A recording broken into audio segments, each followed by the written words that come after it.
Hey, salut à tous, salut à toutes.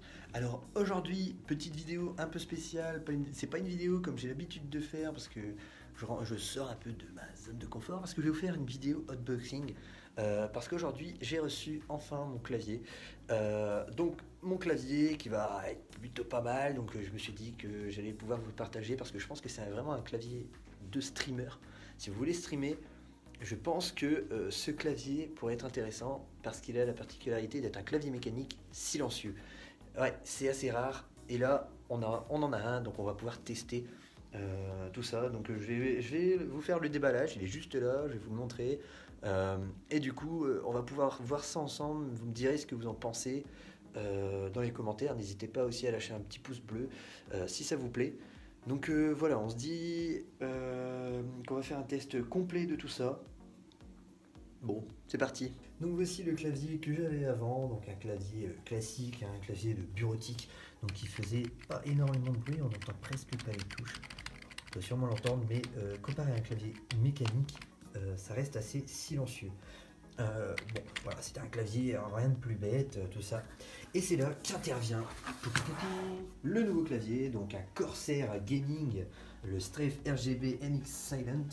Donc un clavier donc avec les petites touches mécaniques ici MX Silent, donc rapide, machin. Voilà, avec une réponse rapide, anti-ghosting aussi, donc qui me permet de vraiment, enfin que vraiment les touches qu'on a tapées sont vraiment envoyées. Même s'il y a une latence ou quoi, elle sera envoyée la touche. Donc c'est ça qui est un peu génial. Donc là pareil, c'est un clavier multicolore par touche. Donc en fait, il y a une LED pour chacune des touches et on va pouvoir le personnaliser comme on veut. Bon, ça c'est un peu gadget, mais ça fait toujours plaisir d'avoir un petit peu de couleur, surtout du rétroéclairage quand on joue. C'est vraiment bien pour les yeux, quoi. Voilà, donc enfin rétroéclairage au niveau du clavier. L'écran, il faut faire attention aux lumières bleues, bien sûr. Donc voilà, donc avec la technologie de réduction de bruit, voilà, donc on va faire ce petit unboxing en espérant que ça vous plaît. Donc là, on le voit sur le dessin, c'est un QWERTY.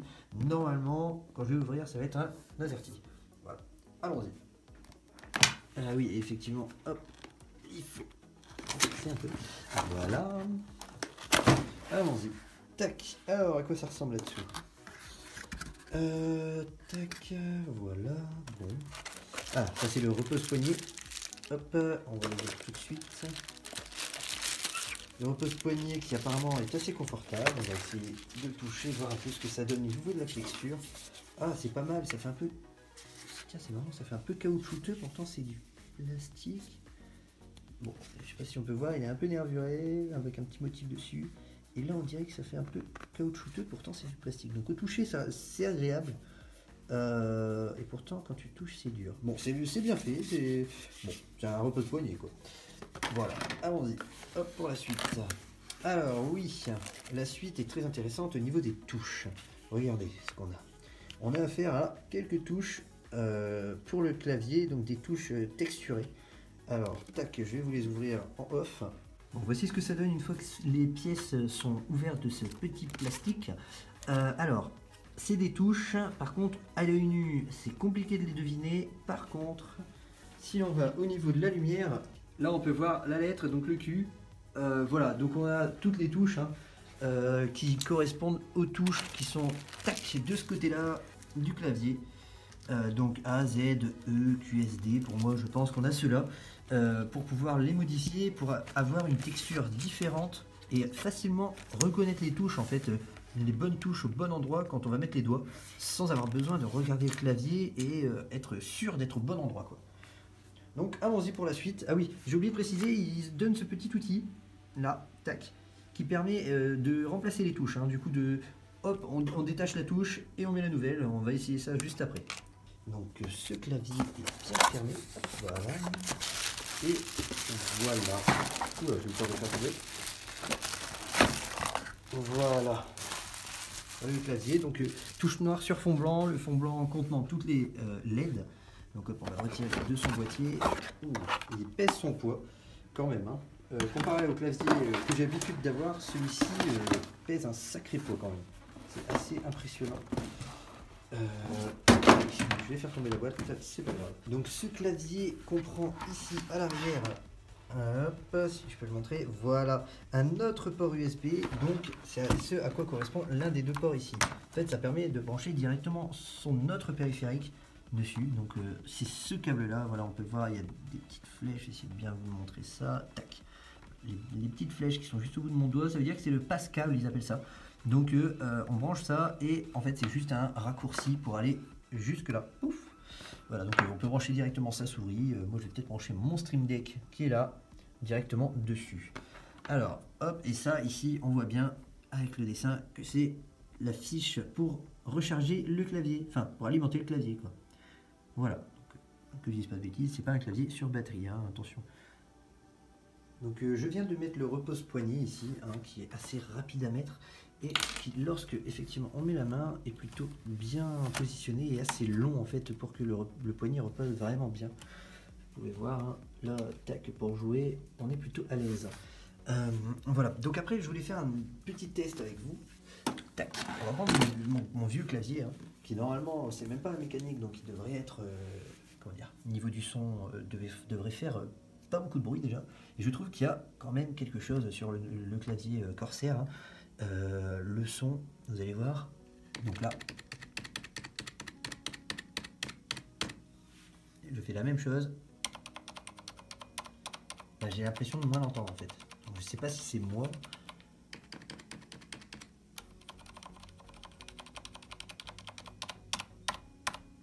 Bon là si on tape pour le moment. Ouais, pourtant je suis plus près du micro, donc je sais pas si vous allez entendre plus fort parce que vous êtes plus près, mais il y a vraiment une différence. Et deuxième petit test, j'allais tester de remplacer la touche. Là par exemple j'ai mis de côté la touche D ici.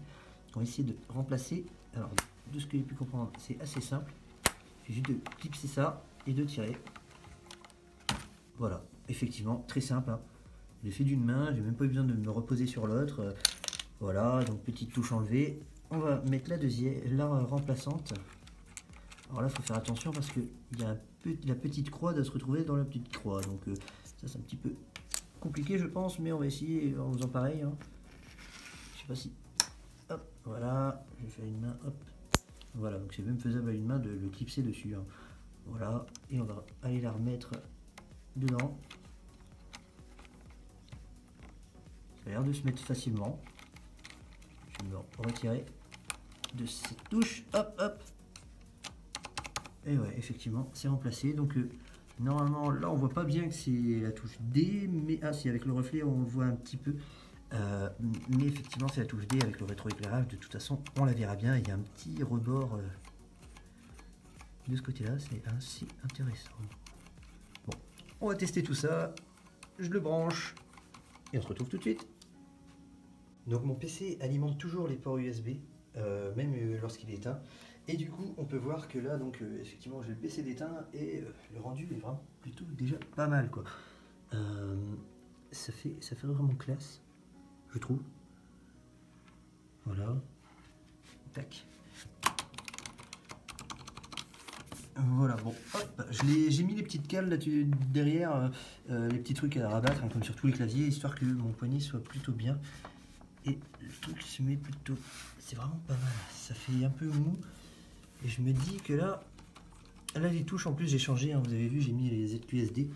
Et c'est bien pensé parce que il y a un rebord vers le haut ici, un rebord vers la droite, un rebord vers la gauche. Il n'y a pas de rebord.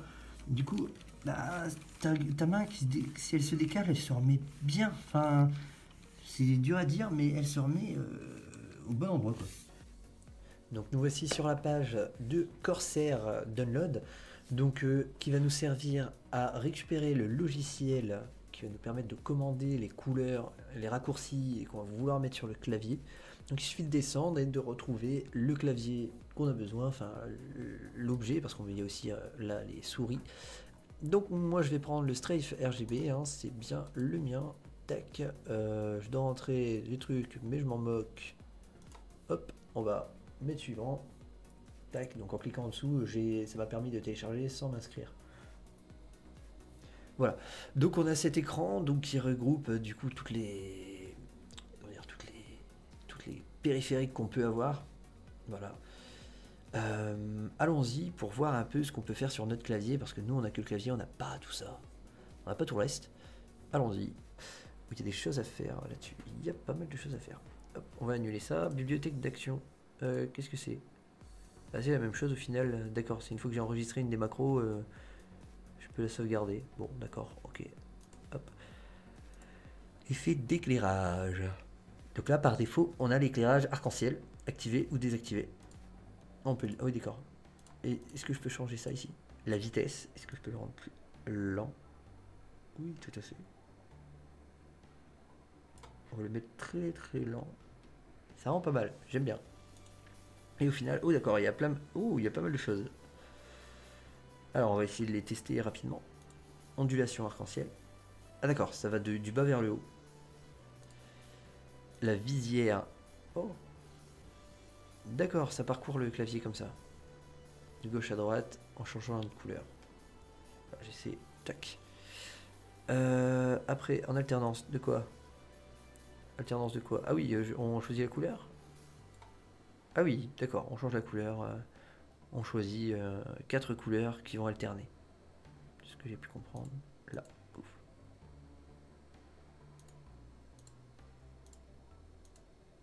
Pour la première et pour la deuxième. Oups.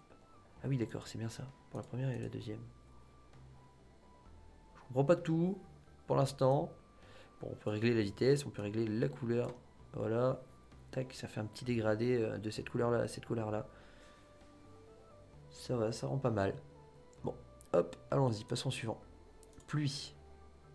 Ah d'accord. C'est comme si il y avait des choses qui tombaient d'en haut. Ok. Ok. Pareil, la vitesse, rapide. Est-ce qu'il pleut beaucoup? Est-ce qu'il pleut un tout petit peu? Changeons tout ça. Changement de couleur. Ah oui, d'accord. Il passe d'une couleur à l'autre. Bon, ça. Il va alterner, je sais pas. Ah oui, d'accord, il alterne entre 2 couleurs. On peut choisir 2 couleurs sur lesquelles il va alterner, rouge, bleu, par exemple. Impulsion de couleur. Oui, d'accord. C'est la même chose que tout à l'heure, sauf que là, il pulse. Hop. Hop. Hop. Allez, on passe à la suite. Vague de couleur. Ça ressemble quand même fort à ce qu'on avait tout à l'heure ici avec la visière. Hein. Sauf que c'est plus lent. Et encore, vague de couleur, si je le mets en très rapide. Ah ouais, c'est quand même plus lent. C'est quand même plus lent et on peut choisir si c'est une vague vers le haut, vers le bas, vers la gauche ou vers la droite. Ok. Bon, c'est pas mal. Éclairage. Oh, excellent. Je trouve ça drôle. Là, c'est fun. Toutes les touches auxquelles on va toucher, elles vont hop, s'allumer sur l'instant. Et petit à petit s'éteindre. Ça, c'est drôle. C'est vraiment... je trouve ça intéressant. Je sais pas ce que vous pensez, mais si tu veux savoir entre guillemets quelle touche t'as touché en dernier, c'est pas mal, c'est vraiment pas mal. Je trouve ça intéressant, éclairage touche. Éclairage ondulation.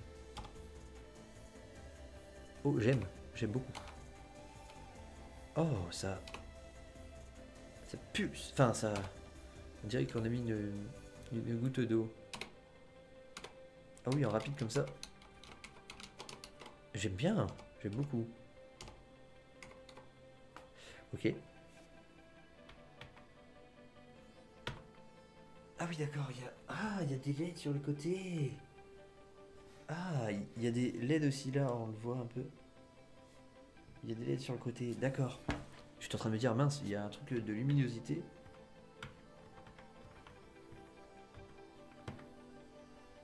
Oh, ce bouton-là est un peu dur des fois. Le bouton luminosité est un peu dur des fois. Bon. Voilà, on va avoir une bonne luminosité. Ok. Ah d'accord, couleur statique, on choisit les touches qu'on souhaite allumer. Et elles s'allument en fonction de la couleur qu'on a mis. D'accord, ok. Bon, moi j'aimais bien tout à l'heure ondulation. Je trouvais ça pas mal foutu quand même. Hein. Ils ont bien fait le truc parce que j'aime bien. J'aime beaucoup le changement de couleur quand tu tapes. Seul le hic, c'est que si tu veux voir ta lumière quand t'es pas en train de jouer, bah, pour revoir tes touches, tu veux juste replacer ta main, quoique il y a les touches comme ça, les touches texturées. Mais j'allais dire, le seul hic, c'est que bah, s'il fait noir, bah, tu vois quand même pas tes touches vu que c'est pas lui. Mais c'est intéressant. Ondulation arc-en-ciel. Bah moi j'aime bien du coup ce que je disais, éclairage comme ça. Je vais le mettre en rapide, je veux pas que ça reste trop longtemps. Et je suis pas très... Ça alterne entre deux couleurs, d'accord. Moi j'aime bien le vert, désolé, vous le savez de toute façon. Et la deuxième couleur, je vais mettre un petit vert un peu plus doux. Voilà. On va faire de petites nuances de vert. Je vais même prendre un peu plus foncé. Tac. On va éclaircir quand même un peu, mais... Ouais, voilà, c'est pas dégueulasse. Pas dégueulasse, hein, tout ça. Voilà. Hop, on va laisser ça comme ça, c'est plutôt pas mal. D'accord, on peut... Je sais pas si vous le voyez bien. Ouais, si, on le voit bien. Donc en fait, en avancée, on peut choisir pour chaque touche ce que l'on fait. Si là je veux, hop, je peux rajouter du statique sur celle-ci. Celle-ci, je veux qu'elle soit tout le temps en éclairée en vert. Voilà. Hop. Et tout le temps éclairée en vert. On va en rajouter une, juste pour voir si c'est bien ça. On va prendre que tout ça là. Ça va faire des ondes. Voilà, une onde. Donc on va rajouter un objet ici là, hyper lumineux en rose. Un deuxième en bleu. Voilà, et du coup, si je suppose que si je fais ça, donc là c'est 10 secondes, on va alors mettre à 1 seconde. 1 seconde. Voilà. Ah là là, c'est beau. C'est beau, ça clignote dans tous les sens. Bah voilà. Allez. À une prochaine du coup pour... De toute façon, je fais des lives comme d'habitude tous les jours, sauf les dimanches. Et on se dit à très vite. Salut!